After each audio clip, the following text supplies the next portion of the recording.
That is what you deserve. Those words still echo in my ears, a sound that refuses to fade.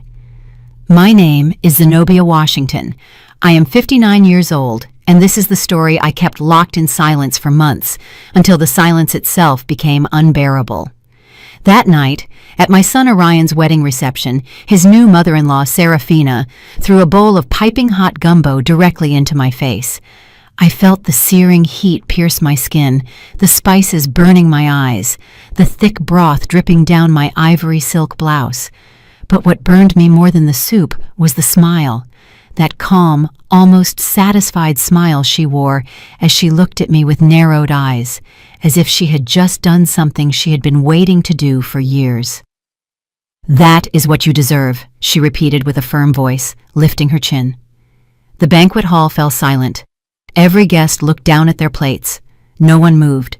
No one said a word, except for my son Orion. My only child, the boy I raised alone after his father abandoned us, the man to whom I gave everything I had. He sat there at the head table, arms crossed, and said in a deep voice, "She's right, Mama." I felt the floor open up beneath my feet. I didn't scream, I didn't cry, I didn't ask why. I simply took the linen napkin from my lap, wiped my burning face with all the dignity I had left, and stood up from my chair without making a sound. I walked toward the double doors with my back straight, even though, inside, every part of me was trembling. But before I left that building, I did something no one expected. I took my cell phone out of my clutch, dialed a number I had saved weeks ago, and said just 3 words. "It is time." Then I hung up. I closed the door softly behind me. No one followed me. No one asked anything. I got into my car, started the engine, and as I drove through the dark streets of Buckhead back toward my quiet apartment in the West End, a single question spun in my head. How did I get here? Because there was a time when Orion would hug me and say, "You're my hero, Mama." There was a time when I believed a son's love was forever. There was a time when I trusted. But that night, with my face burning and my heart broken, I understood something I never thought I'd have to learn. Sometimes the people we love the most are the ones who betray us the deepest, and sometimes silence is the only weapon we have left. What happened after that phone call is something they will never forget. But to understand why I did what I did, I must first tell you how it all started. How a mother who gave everything ended up humiliated in front of a room full of strangers. And how I discovered, too late, that my son was keeping a secret that would change everything. Sometimes we trust the wrong people too much. Have you ever been disappointed by someone you loved? Tell me your story in the comments. I want to read it. 3 years ago, my life was different. Not perfect, but mine. I lived in a spacious apartment in the West End of Atlanta with a balcony full of red geraniums and bougainvillea that I watered myself every morning. I had my routine: strong brewed coffee at 7, sweet potato pastries from Mr. Henderson's bakery on the corner, and then I would open my small, fine tailoring shop on the ground floor of the building. I wasn't rich, but I didn't need to be. After Orion's father left us when my son was barely 5 years old, I learned something that many women take decades to understand, that one can sustain an entire life with her own 2 hands without asking anyone for permission. I sewed wedding gowns, prom dresses, and embroidered blouses for church ladies who wanted to look elegant without shouting about their money. My hands knew every stitch, every hem, every secret a fabric keeps when you treat it with patience. Orion grew up seeing that. He saw me get up at 5 in the morning to finish an order. He saw me sew until my fingers bled.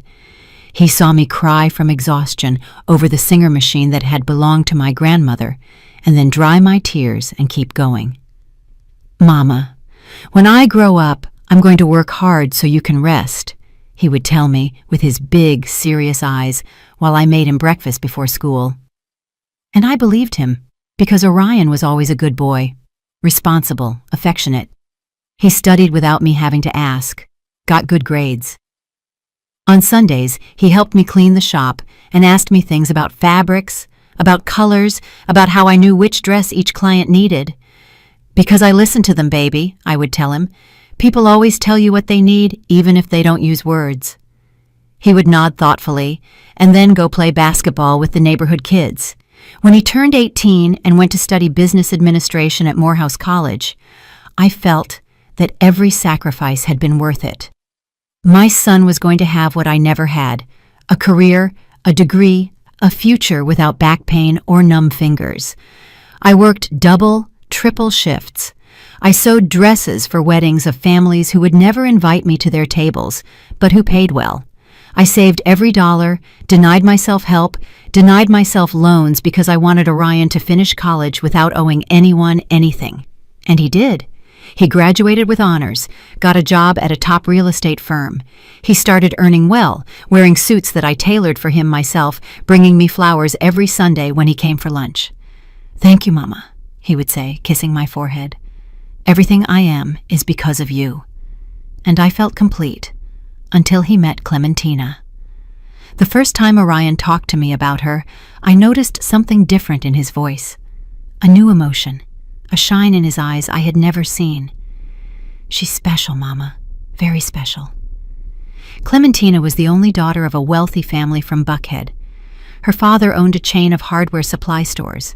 Her mother, Serafina, was one of those women who had never worked a day in her life but knew how to give orders like a general. When Orion told me he wanted to introduce me to her, I put on my best dress, the navy blue one, with embroidery on the collar that I had made for a distant cousin's wedding. I fixed my hair, put on the pearl earrings that had been my mother's. I wanted to make a good impression. The meeting was at a restaurant in Buckhead that I would never have chosen. Too elegant, too expensive. But Orion insisted. "I want you to get to know each other well, Mama. Clementina is important to me." Clementina arrived in an impeccable white dress and a smile that didn't reach her eyes. She was pretty, polite, but cold. We talked about unimportant things: the weather, her career in interior design, the wedding plans she was already imagining, even though she and Orion had only been dating for 6 months.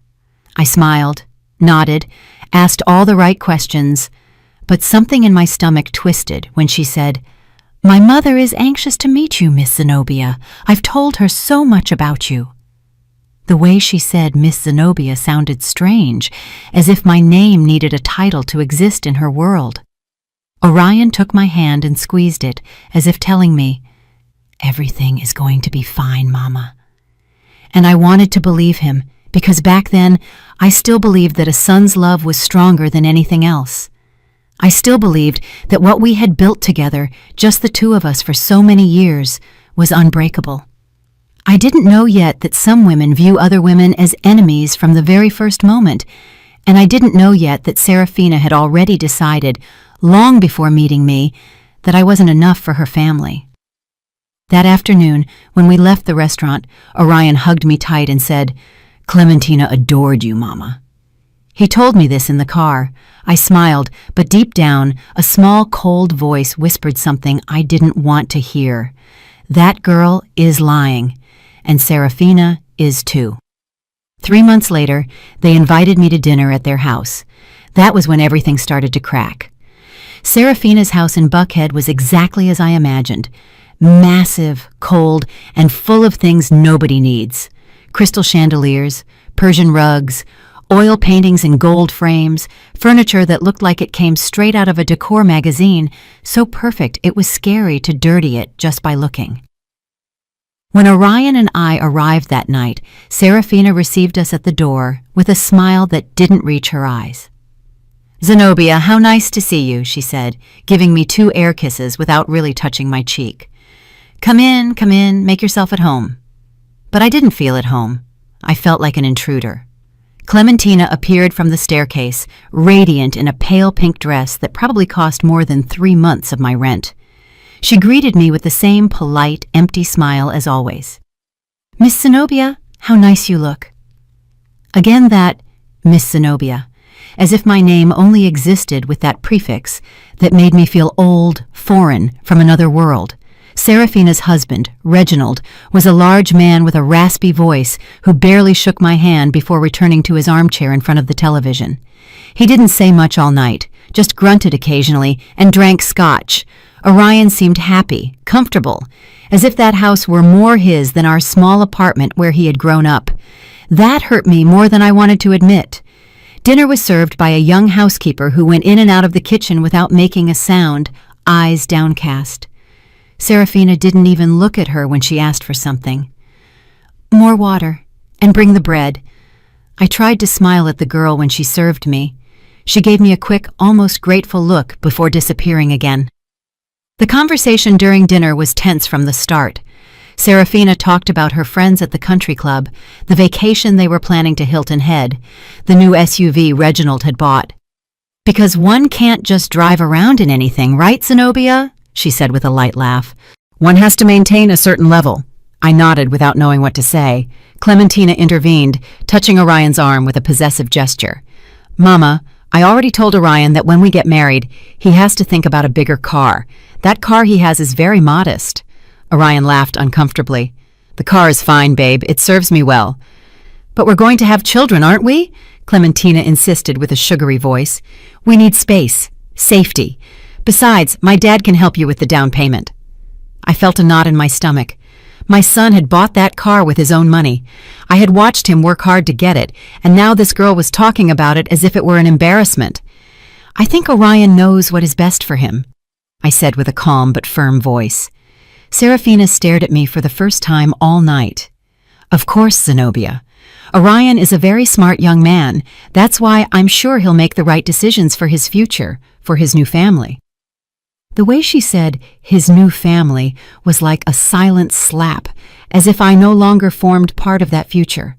Orion said nothing, just kept eating with his head down, and I understood something terrible in that moment. My son was letting them push me aside. Serafina kept talking. "Now about the wedding. Clementina and I are already looking at churches. The wedding will be at the cathedral, of course. It's where my parents got married, my grandparents, the whole family. And the reception at the St. Regis. Nothing too ostentatious, but elegant. Because things must be done properly, right?" I nodded, feeling my throat close up. No one had asked me anything. No one had included me in these plans. It was as if my son's wedding didn't belong to me. "And what do you think, Zenobia?" Serafina asked suddenly with that fake smile. "Do you like the idea?" "It sounds beautiful," I said, forcing a smile. "The important thing is that Orion and Clementina are happy." "Exactly," she said, raising her wine glass. "The important thing is that they are happy and that they start well, without burdens." Without burdens. The word hung in the air like poison. Clementina got up to go to the bathroom. Reginald fell asleep in his armchair, and Serafina took that moment to lean toward me, her voice low but clear. "Zenobia, you seem like a reasonable woman, so I'm going to be direct with you. Orion is a good boy, but he's accustomed to a certain life, a simple life, and that's fine. But now he is going to be part of our family, and our family has expectations." "Expectations?" I repeated, feeling the heat rise up my neck. "Yes, expectations. Clementina needs stability. A husband who can provide, and Orion needs to focus on his future, not on the past." Her eyes bored into me. "The past?" I whispered. "Don't misunderstand me, Zenobia. I know you've done a lot for your son. That is admirable. But now it is time for him to fly alone, without strings, without emotional dependencies." I felt as if she had stabbed a knife into my chest. "I have never been a burden to my son," I said, my voice trembling but firm. "Of course not," she said, smiling. "But now Orion has other priorities, and I am sure that you, as a good mother, will know how to step aside when necessary." I couldn't respond because, at that moment, Clementina returned from the bathroom. Orion started smiling again as if nothing had happened, and the housekeeper brought dessert. Crème brûlée. I didn't taste a bite. When dinner ended, Serafina gave me a small box. "A little detail, Zenobia, so you think of us." Inside was a fine china teacup, white with gold rims. Elegant, expensive, cold. "Thank you," I said, without looking her in the eyes. In the car, on the way back to my apartment, Orion was quiet. So was I. Finally, when we arrived in front of my building, he broke the silence. "Did you like Serafina, Mama?" I looked at him, searching his eyes for the boy he used to be, the boy who hugged me and called me his hero. But that boy wasn't there anymore. "She seems like a strong woman," I said, choosing my words carefully. "Yes," he replied, smiling. "She's incredible. She and Clementina are very close. It's nice to see that." "And us?" I wanted to scream. "We aren't close anymore?" But I said nothing. I just got out of the car, said goodbye with a kiss on the cheek, and walked up the stairs to my empty apartment.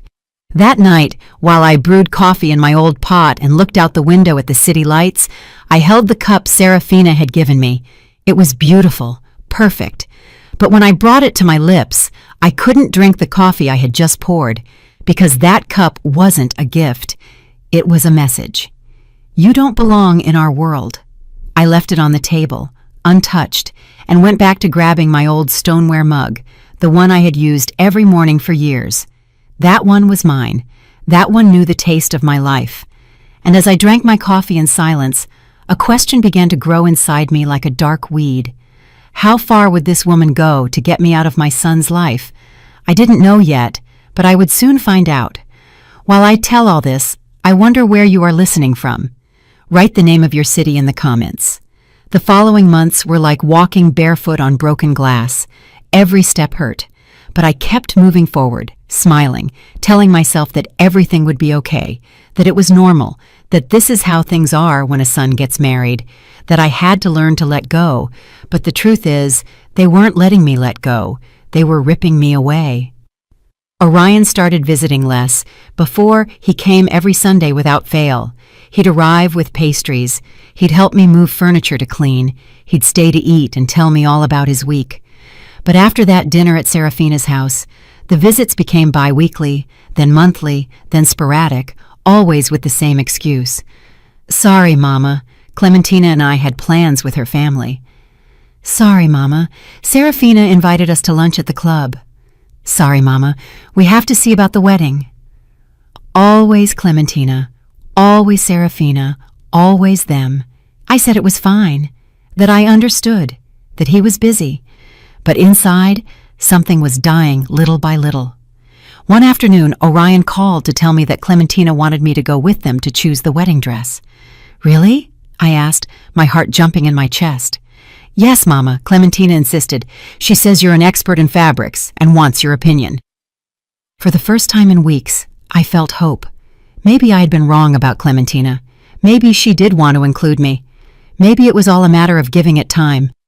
On the day of the appointment, I arrived half an hour early at the boutique, an elegant shop in Buckhead, with dresses that cost what I earned in 6 months. Clementina arrived late, accompanied by Serafina and 3 friends who wouldn't stop laughing and taking photos with their phones. "Miss Zenobia," Clementina said, kissing my cheek, "I'm so glad you came. We need your expert eye." I sat on a velvet sofa while she tried on dress after dress, all beautiful, all expensive, all looking the same to my eyes. The friends applauded. Serafina gave orders to the shop assistant, and I sat there, quiet, without anyone asking me anything, until Clementina came out in a French lace dress, strapless, with an endless train. "What do you think, Miss Zenobia?" she asked, twirling in front of the mirror. All eyes turned to me. I took a deep breath and told the truth. "It is beautiful, but I think the strapless cut doesn't flatter you as much. You have delicate shoulders. A dress with lace sleeves or thin straps would highlight your figure better." The silence was immediate. The friends stopped smiling. Serafina looked at me with cold eyes, and Clementina let out a nervous laugh. "Ah, well, it's just that this type of dress is what's in fashion. Miss Zenobia, I don't know if you are very up-to-date with trends." Her friends laughed, quietly but loud enough for me to hear. Serafina stood up and put a hand on Clementina's shoulder. "My baby, you look spectacular in everything. Don't worry, this dress is perfect. We're taking it." Clementina smiled, relieved. "Yes, Mama, You're right, Mama. Clementina had called Serafina Mama, and she still called me Miss Zenobia. I stayed seated on that invisible velvet sofa while they kept talking about veils, headpieces, and designer shoes. No one asked me anything again. When we left the boutique, Orion was waiting for us outside. Clementina ran to him and showed him photos of the dress. "Isn't it true I'm going to look precious, love?" "You're going to be the most beautiful bride in the world," he said, kissing her. I hung back, clutching my purse, feeling like a shadow. Orion finally saw me. "How did it go, Mama? Did you like the dress?" "It's lovely," I said, forcing a smile. "Thank you for coming. I know this is important to Clementina and to you," I wanted to shout. "It's not important to you that I'm here." But I just nodded. "Of course, baby. That's what I'm here for." Serafina approached, took Orion by the arm, and said in a soft voice, "Orion, will you join us for lunch? We have to talk about the final wedding details." "Of course, Serafina." "Mama is coming too, right?" Clementina asked, looking at me with that polite, empty smile. Before I could answer, Serafina said, "Oh no, my dear.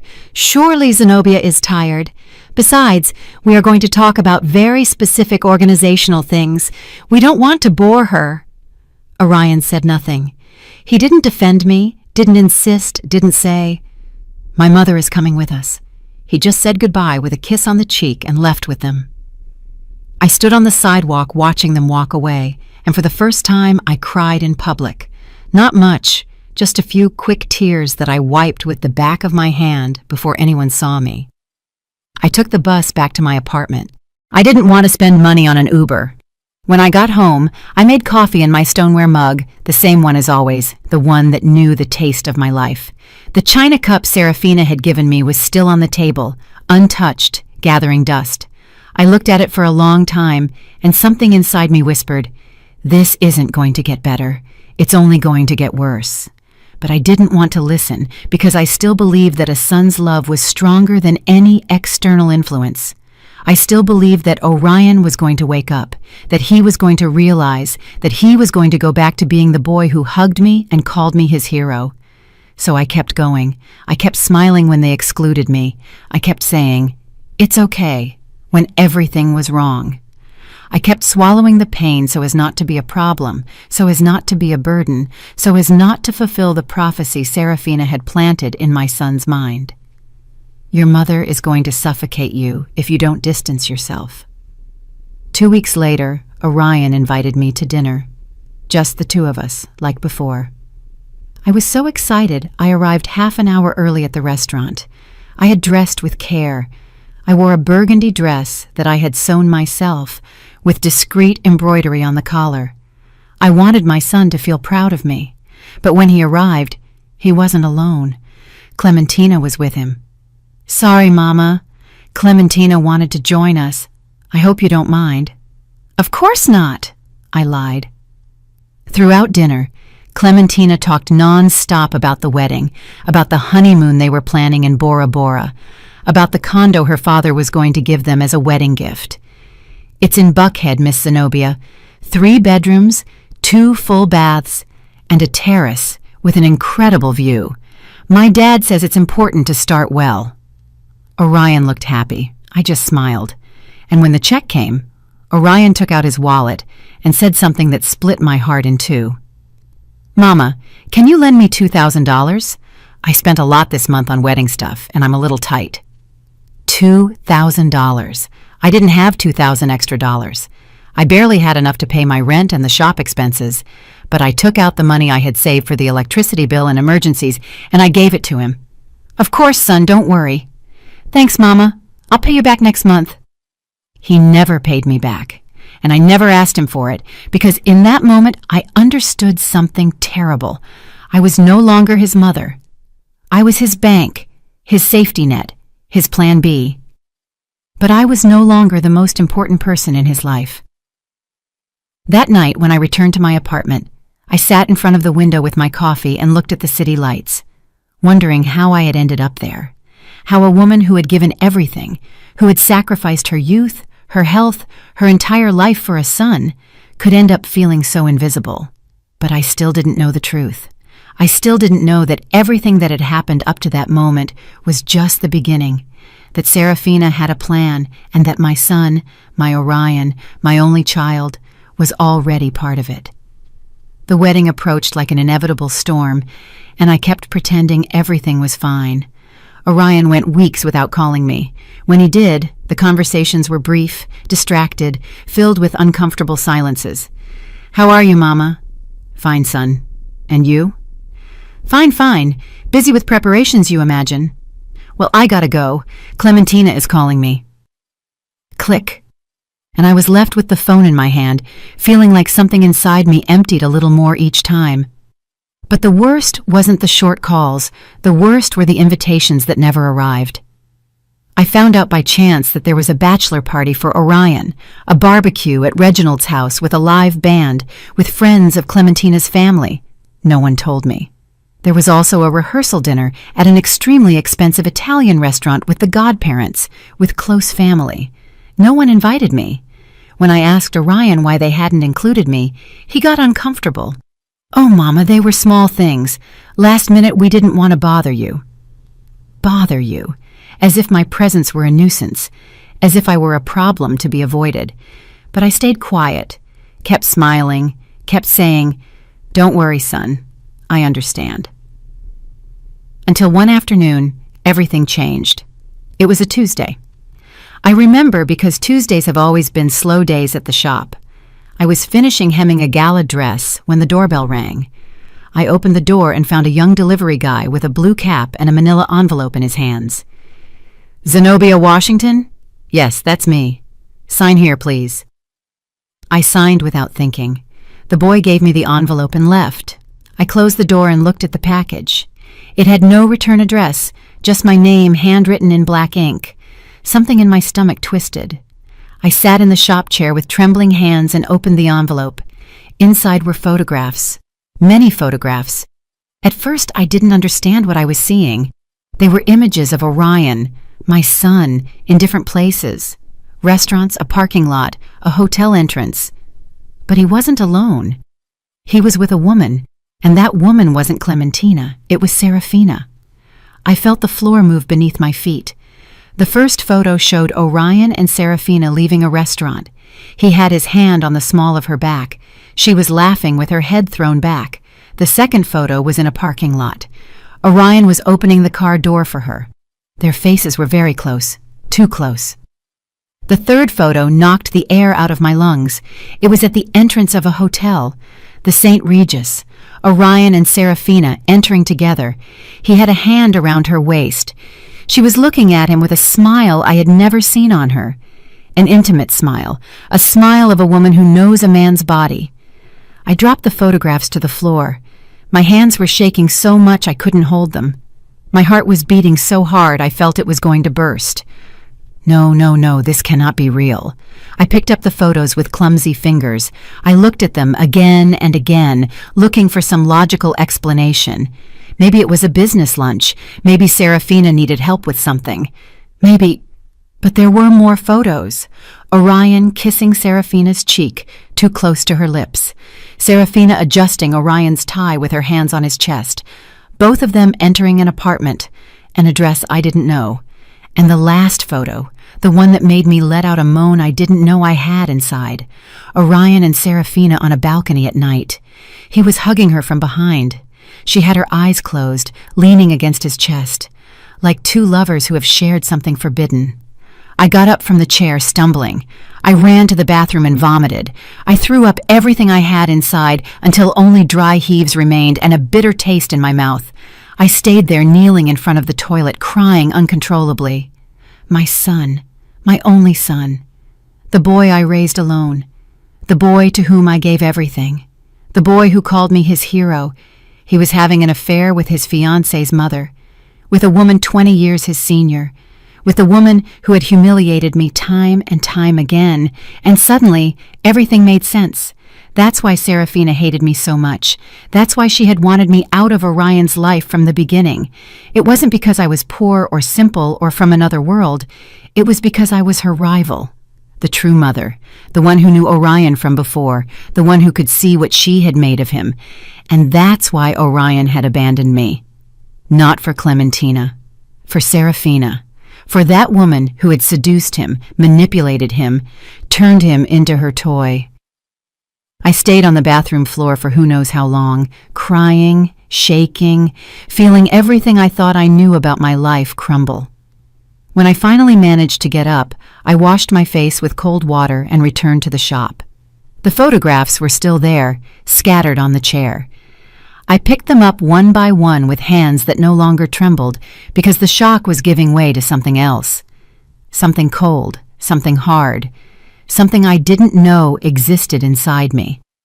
I put the photos back in the envelope and sat in front of my sewing machine, looking at the black thread hanging from the needle. I thought about all the times Serafina had humiliated me. I thought about all the times Orion had ignored me. I thought about the wedding approaching, about Clementina, that poor girl who had no idea her fiancé was sleeping with her own mother. And I thought about me, about the woman who had worked until she bled to give her son a better life, the woman who had swallowed insults and scorn without saying a word, the woman who had believed a son's love was forever.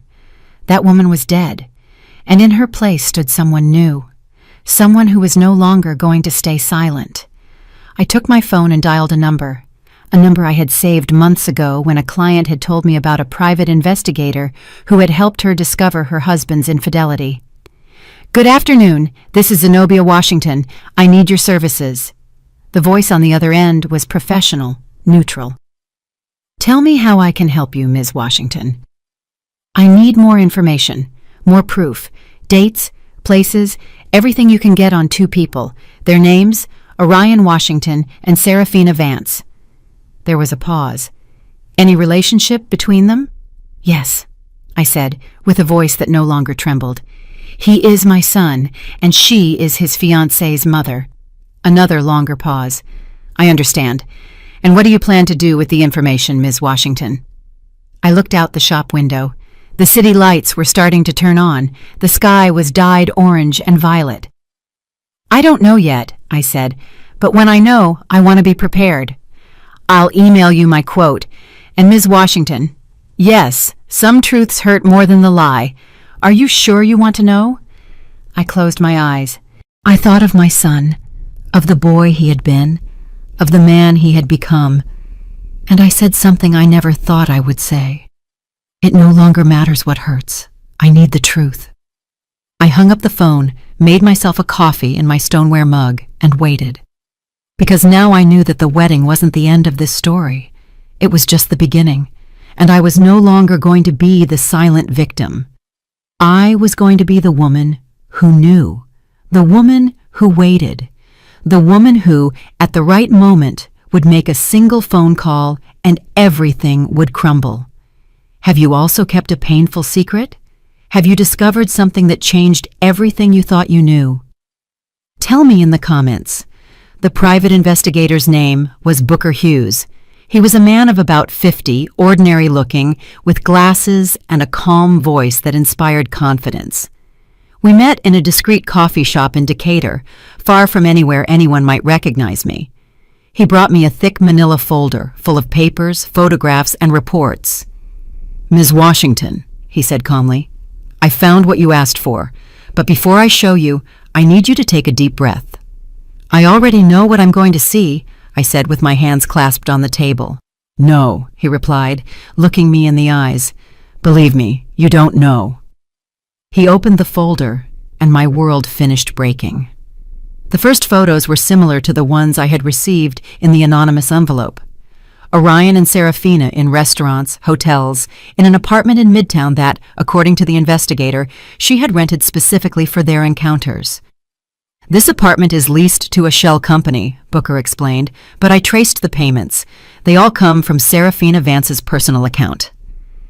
I felt nauseous again, but I forced myself to keep looking. There were hotel records. The St. Regis, the Four Seasons, Ritz-Carlton, rooms booked in her name, but security cameras showed both entering together. "Since when?" I asked, with a voice I barely recognized as mine. Booker turned several pages and pointed to a date. The first record I found is from 1.5 years ago. 1.5 years. My son had been sleeping with his fiancée's mother for 1.5 years, since before he and Clementina got engaged, since before I met that family. There's more, Booker said with a grave tone. He showed me bank statements, transfers from Serafina's account to Orion's account, large amounts, 10,000 here, 20,000 there, 50,000 on one occasion. What is this? I whispered. Payments, Booker said. Your son is receiving money from her regularly. The word hung in the air like poison. Payments. My son wasn't just having an affair with that woman. He was letting her keep him. Is there anything else? Yes, Booker continued, and this is the most delicate part. He took out another set of documents. I investigated the finances of Mr. Reginald Vance, Serafina's husband. He is bankrupt. The hardware chain that is supposedly so successful is on the verge of collapse. He has debts with several banks, and the house in Buckhead has 3 mortgages. I sat in silence, processing. So, it's all a lie? I asked. The wealth, the money, the status, it's a facade, Booker confirmed. A very well-constructed facade, but it's falling apart, and I think Serafina knows it. That's why she's using her daughter. Using Clementina? How? Booker took out more papers. Clementina inherited a considerable fortune from her maternal grandmother 2 years ago, close to $4 or $5 million in property and bank accounts, but that money is in a trust that can only be touched under certain conditions. What conditions? That Clementina gets married. Once married, she has full access to that inheritance, and if something were to happen to Clementina while married, the money automatically passes to her spouse. I felt the air escape my lungs. Orion, I whispered. Exactly, Booker said. If Orion marries Clementina and something happens to her, he inherits everything. And considering the relationship he has with Serafina, he didn't finish the sentence. He didn't have to. Do you think they plan to harm Clementina? I asked, feeling horror rise up my throat. I don't have proof of that, Booker said carefully. But I do have proof that Serafina is a very controlling, very ambitious, and very desperate woman. And your son, Ms. Washington, forgive me for saying it this way, your son is completely under her control. I closed my eyes. I thought of my Orion, of the boy who hugged me, of the young man who graduated with honors, of the man I thought I had raised. At what moment had he become this? At what moment had he stopped being my son and become the puppet of an unscrupulous woman? There is one last thing, Booker said, and it is the most important. He took out an audio recording, a small device. I managed to place a microphone in the Midtown apartment. It's illegal, I know, but I thought you needed to hear this. He pressed the play button, and I heard my son's voice. What if Clementina finds out? It was Orion. He sounded nervous. Then Serafina's voice, soft, manipulative, maternal, and seductive at the same time. She won't find out, my love. Clementina is foolish. She only sees what she wants to see. But when we get married, how are we going to continue this? Orion, listen to me well. A pause. Sounds I didn't want to imagine. Then Serafina spoke again with a firm voice. Clementina is not going to be a problem for long. You marry her. Wait a year, maybe 2. And then, things happen. Accidents happen. Serafina, I can't. You can't what? You can't be happy? You can't have the future you deserve? Orion, I love you. I love you like Clementina never will. And when all this is over, we will be together, you and I, with all the money we need, without hiding. A silence. And then my son's voice, so low I barely heard it. Okay, I'll do what you ask. Booker stopped the recording. I couldn't move. I couldn't breathe. I couldn't think. My son, my only son, the boy I raised with my own hands, the boy I taught about kindness, honesty, dignity. He was planning to marry an innocent girl to inherit her fortune, and he was letting a psychopathic woman put the idea in his head that Clementina had to disappear. "What are you going to do, Ms. Washington?" Booker asked softly. I looked at the photographs scattered on the table. I looked at the documents, the bank statements, the evidence of a conspiracy so twisted it seemed taken from a soap opera. But it was real, and it was my son. "I don't know," I whispered. "I don't know what I'm going to do." "You can go to the police," Booker suggested. "With this information, they can stop the wedding. They can investigate Serafina and Orion." "What would happen to my son?" I asked, tears falling down my cheeks. Booker didn't answer because we both knew the answer. Orion would go to jail for fraud, for conspiracy, maybe for attempted murder. If they managed to prove his intentions, my son would spend years in prison, and I would be the one who put him there. "Think about it," Booker said, "and when you decide what to do, call me. I'll be available." He gave me his card, paid for the coffee, and left. I stayed sitting in that coffee shop for hours with the folder in my hands, feeling everything that had been my life turning into ash. I thought about going to the police. I thought about talking to Clementina, warning her, saving her. I thought about confronting Orion, shouting at him, asking him how he could have become this. But I did none of that, because I needed something more than just justice. I needed Orion to see, to understand, to feel the weight of what he had done.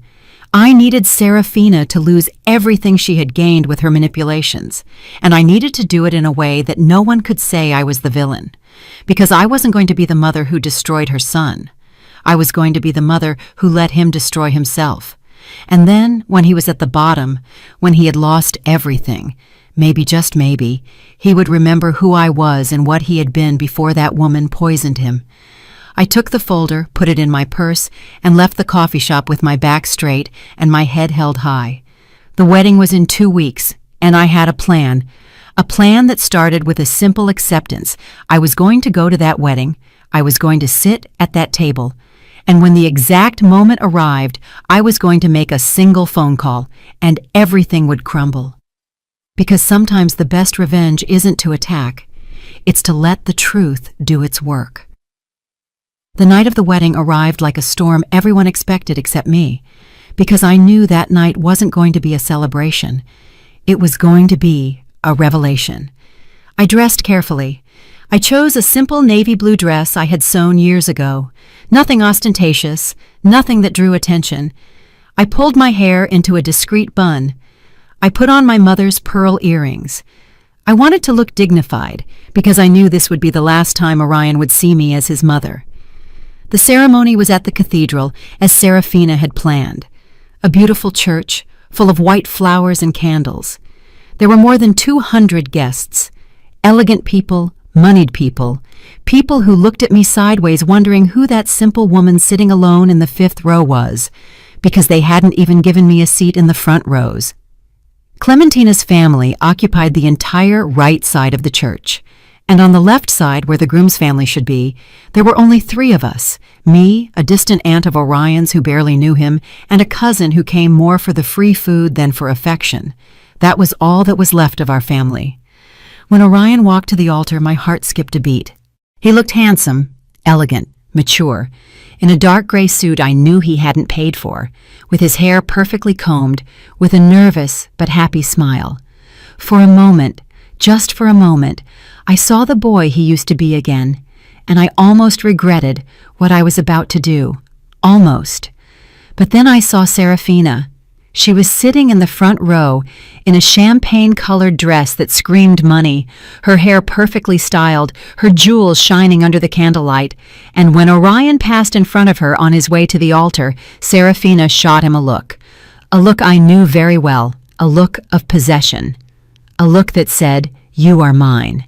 And Orion responded with a small, complicit, intimate smile just before standing at the altar to wait for his bride. I felt bile rise in my throat. Clementina walked in on her father's arm. She looked beautiful, innocent, radiant. The strapless dress she had chosen, despite my advice, fit her well. I had to admit it. Her face shone with happiness. She knew nothing. That poor girl had no idea she was walking toward her own trap. The ceremony was long. The priest spoke about love, fidelity, commitment. Every word was like a dagger in my chest, because I knew it was all a lie. When it came time for the vows, Orion took Clementina's hands and said firmly, "Clementina, I promise to love and respect you every day of my life. I promise to be your partner, your support, your refuge. I promise to build a future with you based on truth and trust." I had to bite my lip not to scream, "Liar, liar, liar." Clementina cried with emotion, the guests sighed, and Serafina smiled with satisfaction. When the priest said, "I now pronounce you husband and wife," everyone applauded except me. I just watched them, Orion kissing Clementina, Serafina wiping a fake tear, Reginald dozing in his seat, and I knew the moment had come.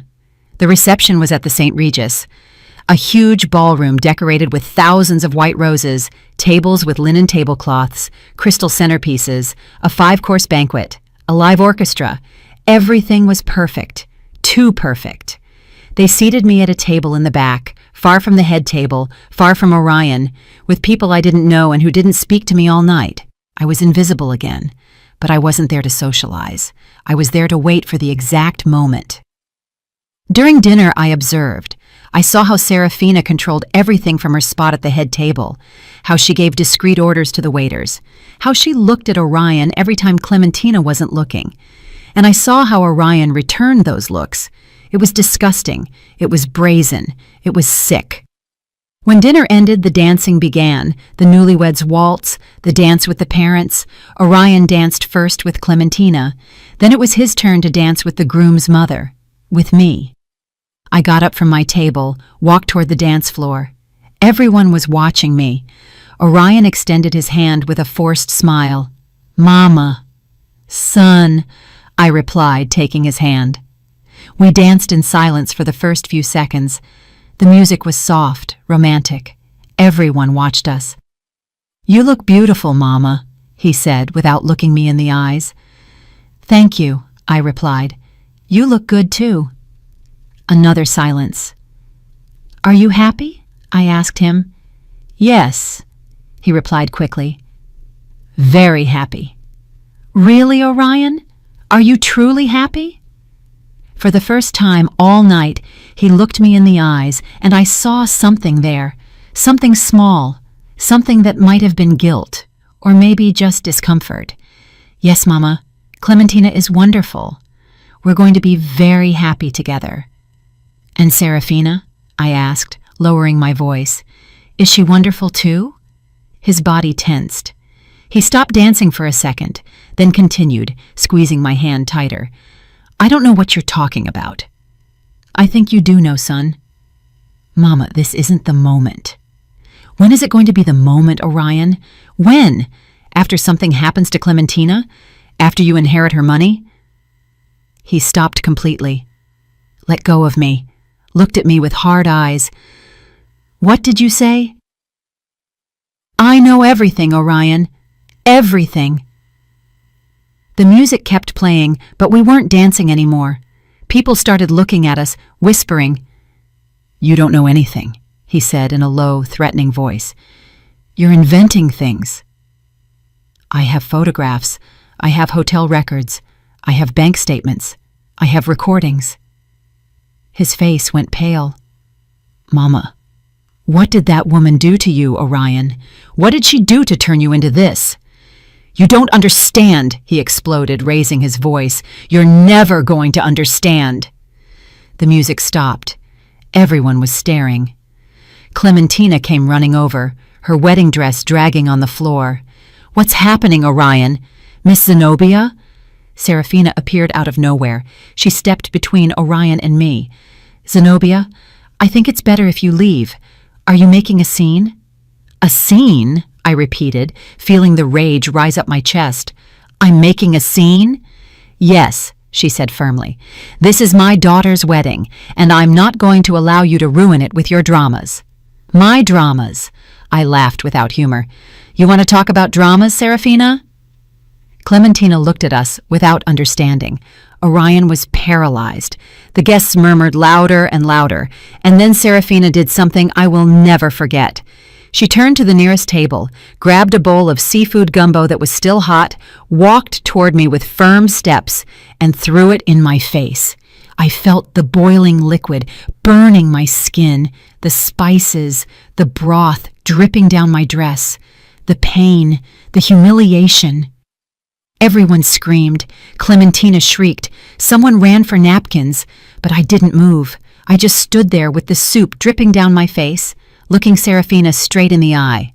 She smiled, that calm smile, that satisfied smile, and said clearly so everyone could hear, "That is what you deserve."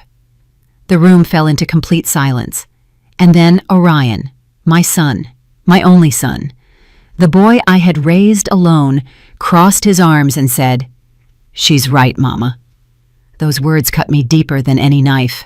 Clementina was crying, the guests were whispering, Reginald was still asleep in his chair, and I just took a napkin from the nearest table and wiped my burning face with all the dignity I had left.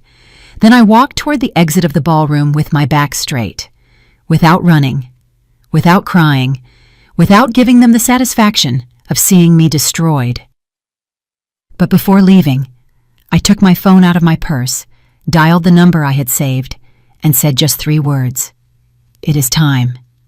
I hung up, left the hall, got into my car, and as I drove through the dark streets toward my apartment, with my face burning and my heart broken into 1,000 pieces, I smiled, because the call I had just made wasn't to the police.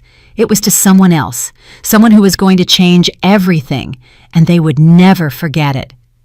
I still ask myself if I did the right thing. What would you have done in my place? I arrived at my apartment with my dress ruined and my soul even more ruined. But I didn't cry. I had no tears left. I took off the soup-soaked dress and threw it in the trash. I never wanted to see it again. I took a long shower, letting the hot water clean my skin, which still stung. When I got out, I put on my old cotton pajamas, the ones with holes in the elbows, the ones I had worn for years, the ones that were mine and no one else's.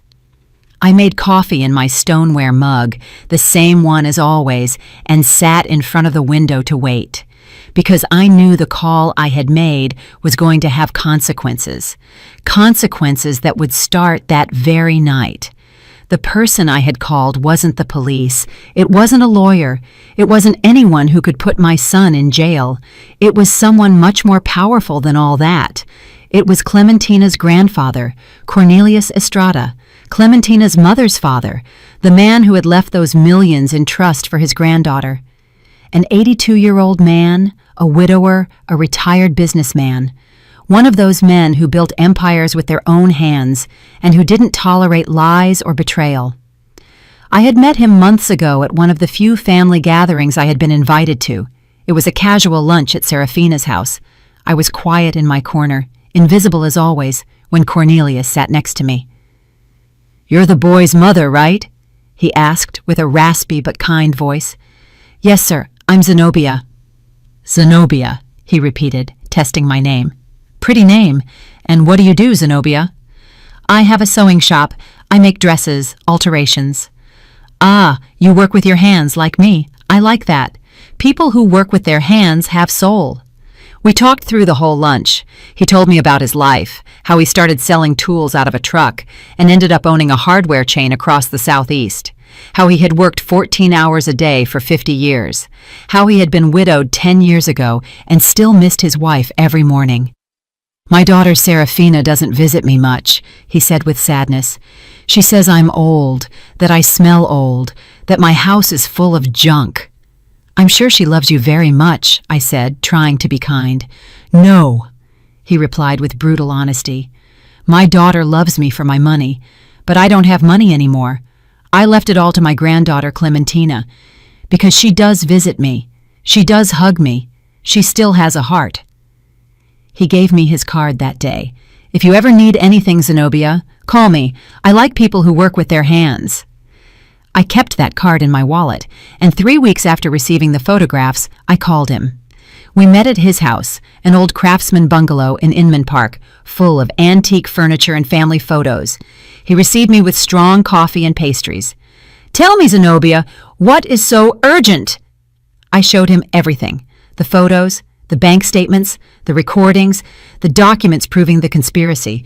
Cornelius listened in silence. His face changed color, first pale, then red, then purple with rage. When I finished, he stayed quiet for a long time. "My granddaughter is in danger," he said finally, his voice shaking. "Yes, sir." "And your son?" "Your son is part of the plan." "Yes, sir." "Why are you telling me? Why don't you go to the police?" It took me a moment to answer, because I had to be honest. Because if I go to the police, my son goes to jail. And as much as he has betrayed me, as much as he has become someone I don't recognize, he is still my son. I can't be the one to put him in prison. Cornelius nodded slowly. "But I can be," he said. "I just want Clementina to be safe," I replied. "And I want my son to understand what he has done, to see the consequences, to feel the weight of his decisions. And Serafina, I want her to pay for what she has done, for manipulating my son, for putting him on this path, for planning to harm an innocent girl." Cornelius took my hand in his, old hands, full of spots and wrinkles, but still strong. "Zenobia, you are a wise and brave woman. I am going to help you, but I need you to promise me something." "Anything." "Zenobia, when everything explodes, and believe me, it is going to explode, you are going to suffer. Your son is going to hate you. People are going to talk. You are going to be alone." "I am already alone," I said calmly. "No," he replied. "You still have hope. But when this ends, that hope is going to die. Are you prepared for that?" I thought of Orion, of the boy he had been, of the man he had become. And I said, "Yes, I am prepared." Cornelius nodded. "Then this is what we are going to do. You are going to go to that wedding. You are going to behave normally, and when the moment comes, when they show their true face, you call me, and I will do what I have to do." "What are you going to do?" "First, I am going to get Clementina out of that house that same night. I have lawyers. I have doctors. I am going to prove my daughter is incapable of caring for her own daughter. I am going to get a protection order. And the money, the trust, will be frozen immediately. Neither Clementina nor anyone else will touch that money until a judge decides what to do. And believe me, with the proof we have, the judge will decide in my favor." "And Orion?" Cornelius looked at me with sadness. "Your son won't go to jail because technically he hasn't committed a crime yet. He is just a fool who let himself be manipulated by an unscrupulous woman. But he is going to lose everything: the marriage, the money, the family, the reputation. He is going to be left with nothing." "Good," I said firmly. "That is exactly what he deserves." And that was how we arrived at this moment. Me sitting in my apartment, drinking coffee, waiting. At 11 p.m., my phone rang. It was Cornelius. "It is done, Zenobia." "What happened?" "I arrived at the St. Regis with my lawyers and 2 police cars. I told Clementina I needed to speak with her urgently. When she saw the photographs, when she heard the recordings, she fainted. We had to take her to the hospital." "My God, is she okay?" "Physically, she is fine, but emotionally, that girl is destroyed." "I'm so sorry. It's not your fault, Zenobia.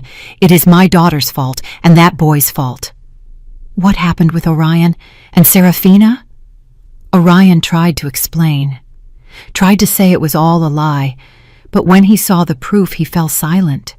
He stood there in his groom's suit, surrounded by guests who were whispering and pointing at him without saying anything. And Serafina, that woman. Cornelius's voice filled with contempt. That woman tried to deny everything, said the photos were edited, the recordings were fake, that it was a conspiracy against her. Did they believe her? Of course not. The scandal was monumental. Guests went running. The hotel staff didn't know what to do. And Reginald, that useless man, slept through the whole drama. And now? Now Clementina is under my custody. We are going to annul the marriage.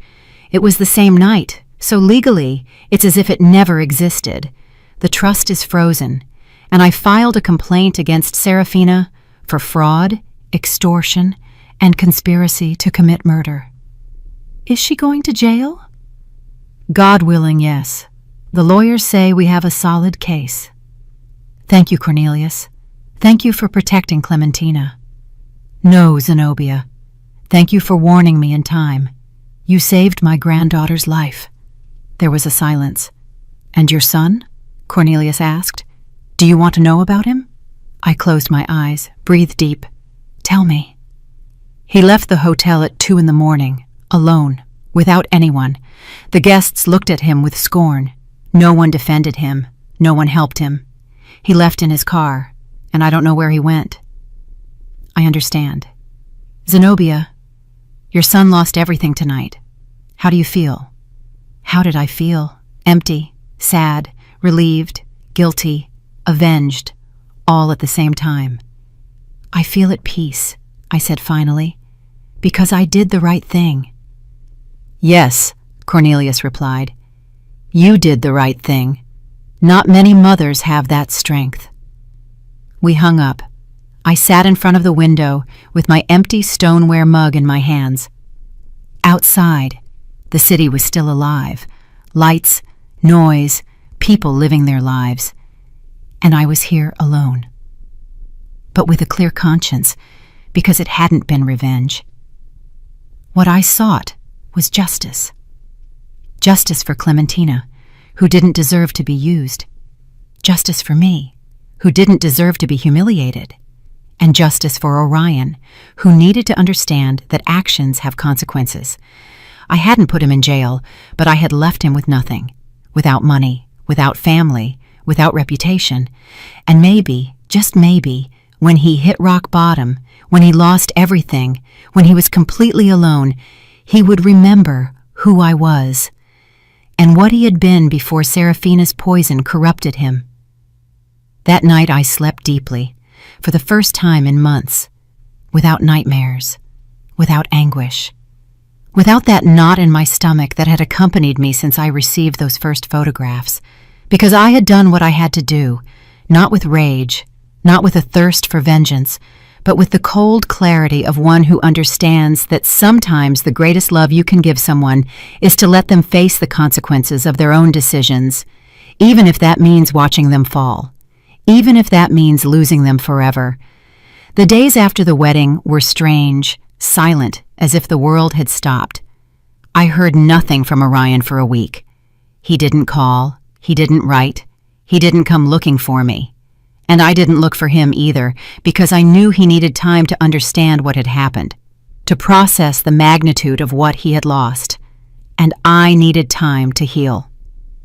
Cornelius called me every 2 days to tell me how things were going. Clementina was in intensive therapy, not psychiatric, but emotional. She had fallen into a deep depression after discovering the man she had married was having an affair with her own mother. It's too big a betrayal, Cornelius told me, too twisted. My granddaughter doesn't understand how it could happen, and neither do I. How is she? Fragile, very fragile, but she is 18. She is young. She will heal. With time, she will heal. The scandal spread like gunpowder through the whole city. Social media exploded. Someone had recorded part of the confrontation at the St. Regis and uploaded it to the internet. The video went viral in hours. Orion leaving the hotel alone, his suit rumpled, his face undone, Serafina screaming at Cornelius's lawyers, Clementina being taken out on a stretcher. People commented, speculated, invented theories. Some said Orion was a victim, that Serafina had seduced and manipulated him. Others said he was an opportunist, a fortune hunter, a man without morals. The truth, as always, was somewhere in the middle. Orion wasn't completely innocent, but he wasn't completely guilty either. He was a weak man who had made terrible decisions because he didn't have the courage to say no. By the second week, Cornelius gave me more news. The DA accepted the complaint against Serafina. They are going to investigate her formally for fraud and conspiracy. How likely is it she goes to jail? With the proof we have, very likely. The recordings are enough. The lawyers say she could face between 8 and 15 years. 15 years. Serafina, the woman who had humiliated me, who had manipulated my son, who had planned to harm her own daughter to keep her money, was going to pay. And Reginald? I asked. That poor man knew nothing. He's a drunk who has been disconnected from his family for years. The investigators confirmed he had nothing to do with the plan, but now he is alone. His wife is on her way to jail, his daughter hates him, and his business is bankrupt. Is he going to lose the house? Already lost it. The bank foreclosed last week. Now he is living in a rented room in Decatur on a miserable pension. I didn't feel pity for him, because Reginald had eyes. He had ears. He had been there in that house for years, watching his wife destroy lives, and he had done nothing. Sometimes complicity is as guilty as the action. In the third week, Orion finally sought me out. He arrived at my apartment at 8 at night without warning. He knocked on the door with soft blows. When I opened it, I almost didn't recognize him. He had a beard of several days, deep circles under his eyes, wrinkled clothes, unkempt hair. He had lost weight. He looked destroyed. "Mama," he said with a broken voice. I stood in the doorway without moving. "What do you want, Orion?" "I need to talk to you. We have nothing to talk about." "Please, Mama, just let me in." I hesitated. Part of me wanted to slam the door in his face, to tell him to leave, that he was no longer my son. But another part, that part that had carried that boy in my arms, that had sung him lullabies, that had cleaned his scraped knees, that part couldn't say no. I let him in. He sat on the chair in the shop, the same chair where I had received the first photographs, where everything had started to break. "Do you want coffee?" I asked out of pure habit. "No, thanks." I sat across from him, waited. Orion took a long time to speak. When he finally did, his voice was barely a whisper. "I'm sorry, Mama." "What are you sorry for?" "Everything. Everything I did. Everything I did to you." "And Clementina? Are you sorry for her too?" He nodded, tears falling down his cheeks. "Yes, especially for her. I didn't want to hurt her. I never wanted to." "But you did," I interrupted with a cold voice. "You planned to marry her to steal her inheritance. I heard the recording, Orion. I know what you said. It wasn't me talking. It was Serafina." "Are you going to blame Serafina for your decisions?" "She manipulated me, Mama. She made me believe that I was worth nothing without her, that you had raised me to be mediocre, that I deserved more." Every word was like a dagger. "And you believed her?" "Yes," he whispered. "I believed her." "Why, Orion? Why did you believe her and not me?" "Because she gave me what you never could." "Money, right?" "Well, yes, but not only that. She gave me attention. She made me feel important. She made me feel like I was special."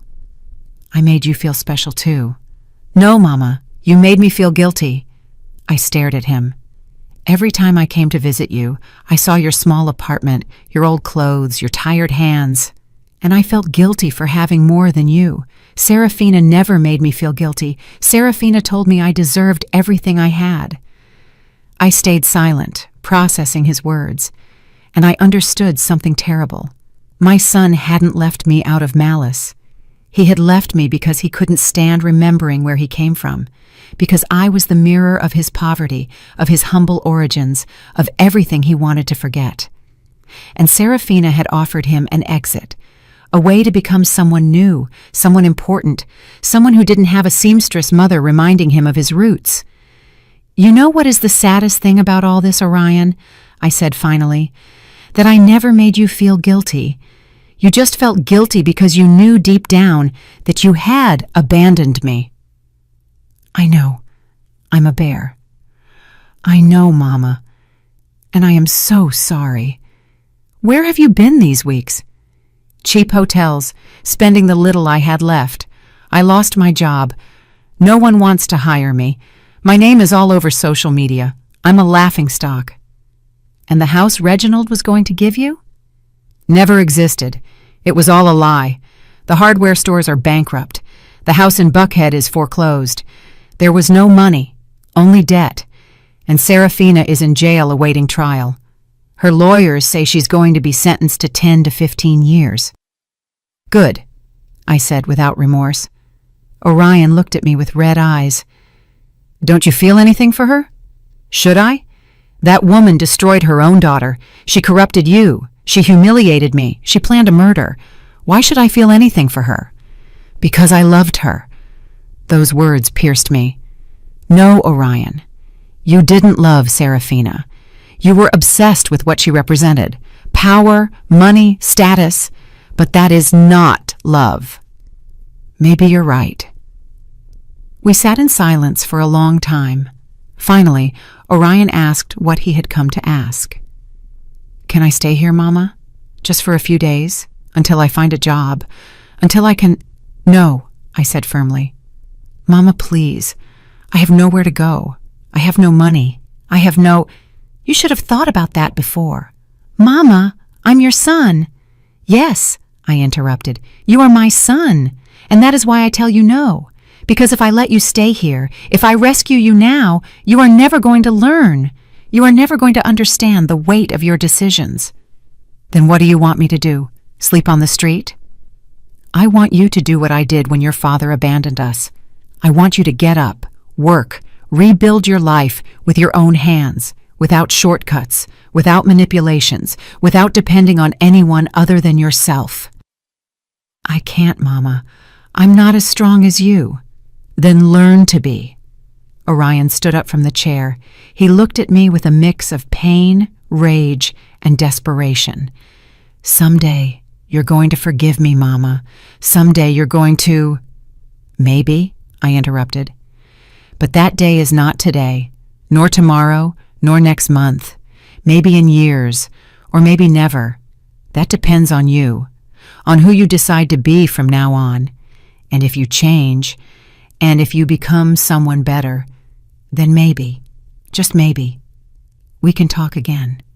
But not as mother and son, but as two people who once knew each other and need to learn to know each other again.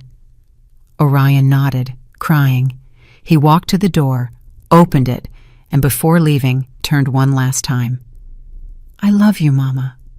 I know, I replied, but love without respect means nothing.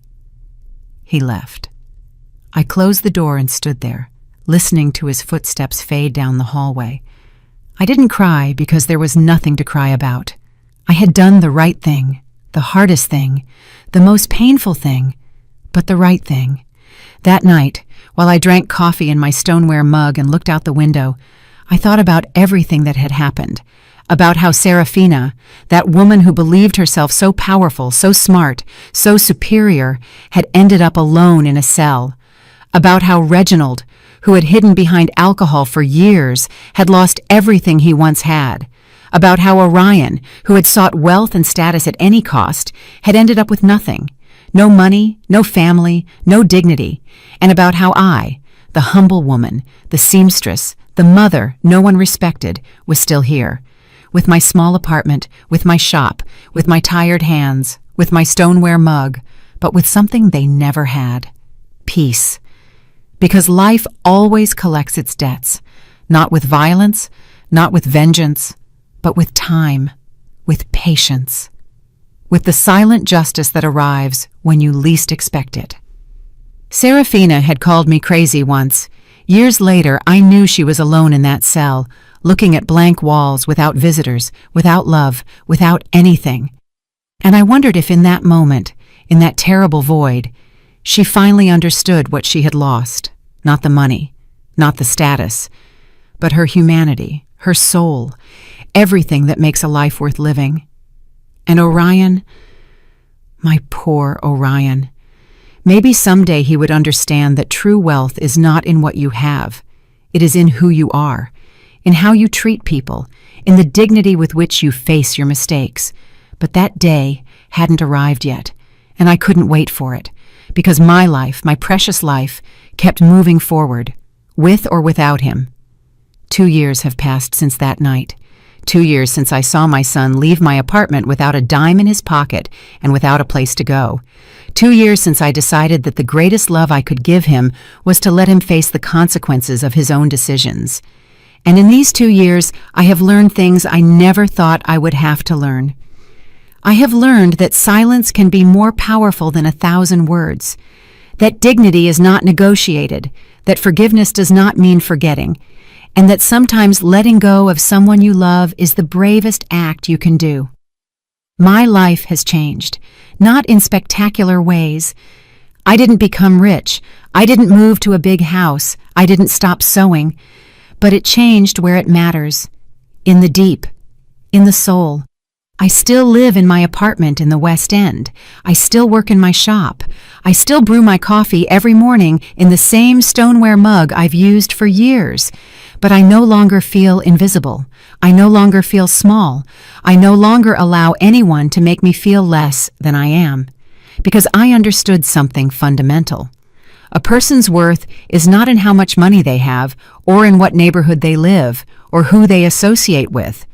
A person's worth is in their capacity to remain standing when everything crumbles, in their capacity to choose the right thing even if it hurts, in their capacity to forgive themselves for not having been perfect. Cornelius became a very dear friend. He comes to visit me every 2 weeks. He always brings pastries from his favorite bakery and coffee he prepares himself in his old house in Inman Park. We sit in the shop among scraps of fabric and spools of thread and talk about life, about what it has been like raising children in difficult times, about how it hurts to see the people we love take wrong paths, about how old age teaches you that in the end the only thing that matters is being able to look in the mirror and recognize the person you see. Clementina asked about you last week, he told me on his last visit. Yes? I asked, surprised. How is she? Better. Much better. She finished therapy last month, started studying psychology, says she wants to help other women who have gone through what she went through. I'm so glad to hear that. She wants to meet you, Zenobia, says she wants to thank you for saving her. I felt a knot in my throat. I didn't save her. I just did what I had to do. That is exactly what saving someone means, Cornelius replied, with a sad smile. Doing the right thing, even if it costs you everything. Clementina came to visit me one October afternoon. She arrived alone, without warning, knocking timidly on the shop door. When I opened it, I almost didn't recognize her. She was no longer the fragile, scared girl I had seen at the wedding. Now there was something different in her, something stronger, more mature. Ms. Zenobia, she said softly, can I come in? Of course, child, come in. She sat on the shop chair, the same one where Orion had sat 2 years ago. I made her coffee. We talked about unimportant things for a few minutes, the weather, her studies, how she liked living with her grandfather, until she finally gathered the courage to say what she had come to say. I want to thank you for everything you did. You don't have to thank me for anything, Clementina. Yes, I do, she insisted with tears in her eyes. You saved my life. Literally, if you hadn't called my grandfather, if you hadn't done something, I did it because it was right, because you are a good girl who didn't deserve what they were doing to you. My mother, her voice broke, my own mother planned.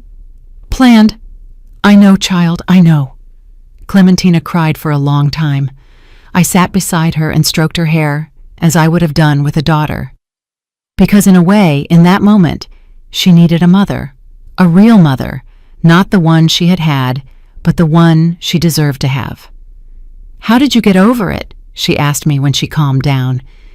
How did you manage to keep going after everything that happened with Orion? I breathed deep.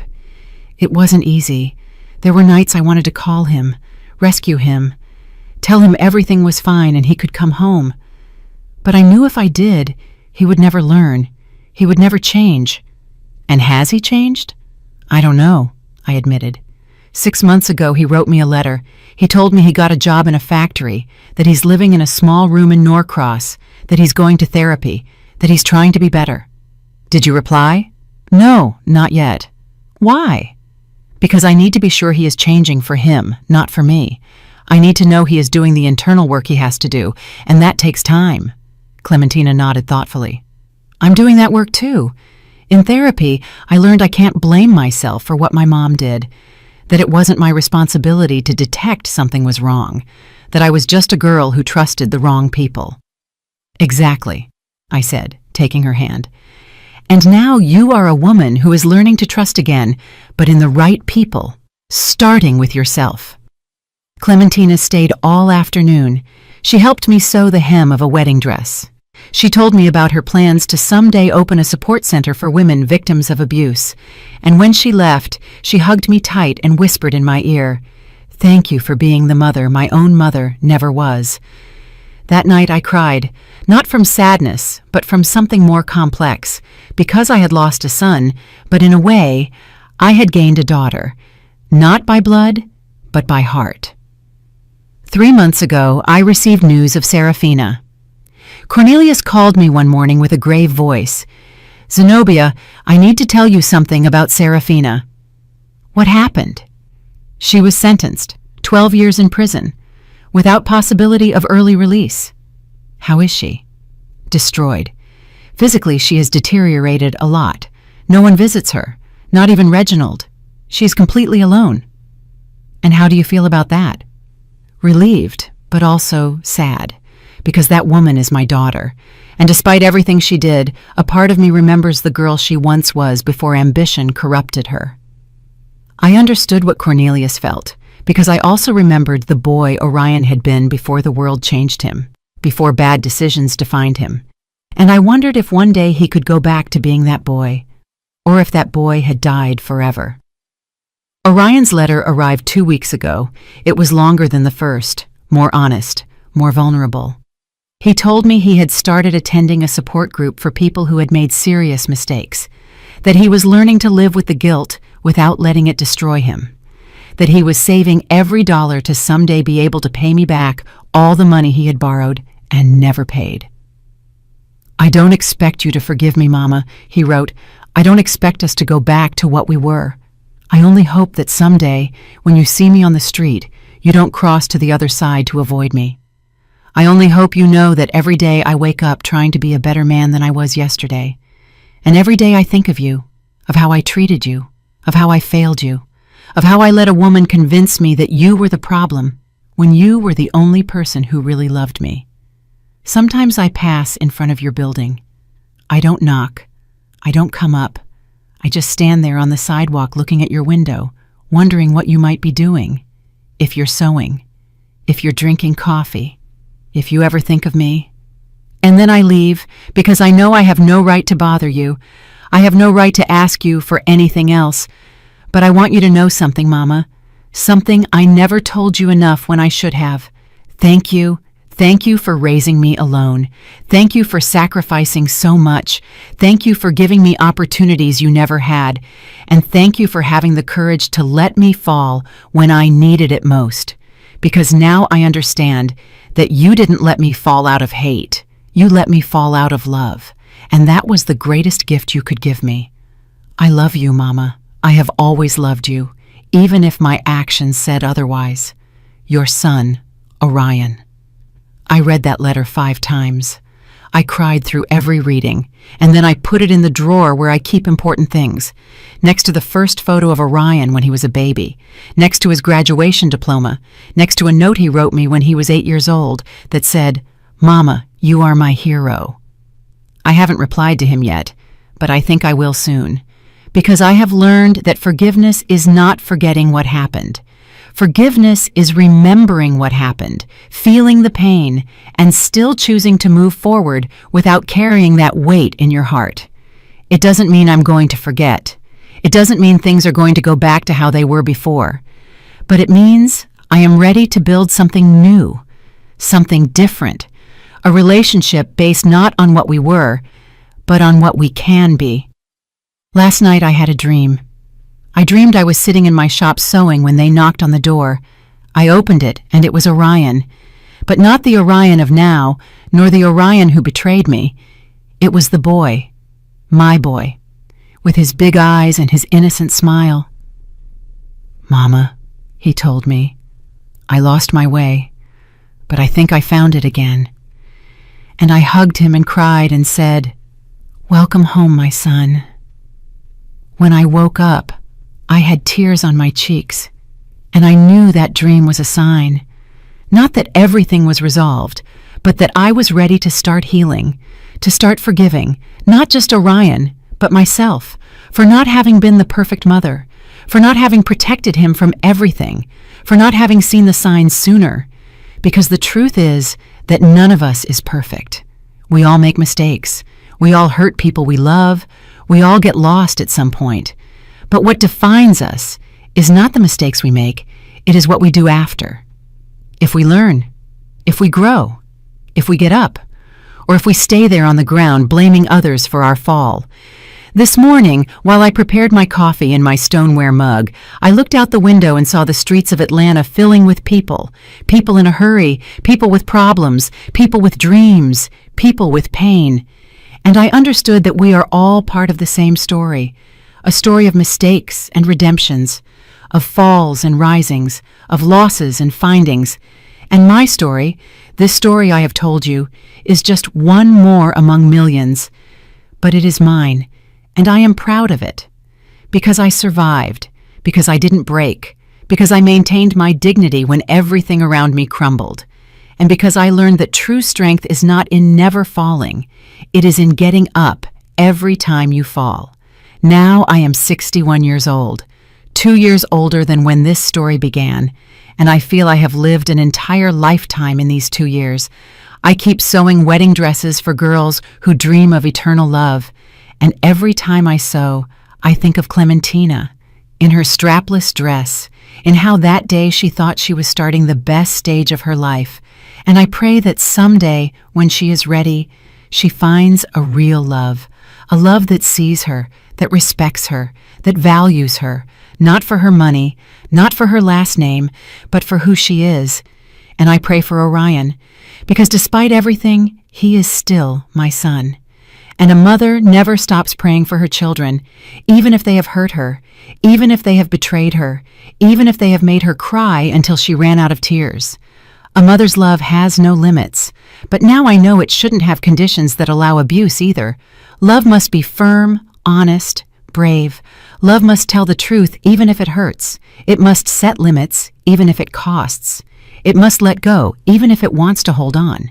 Because only then, with that difficult and brave love, can we help the people we love to become the best they can be.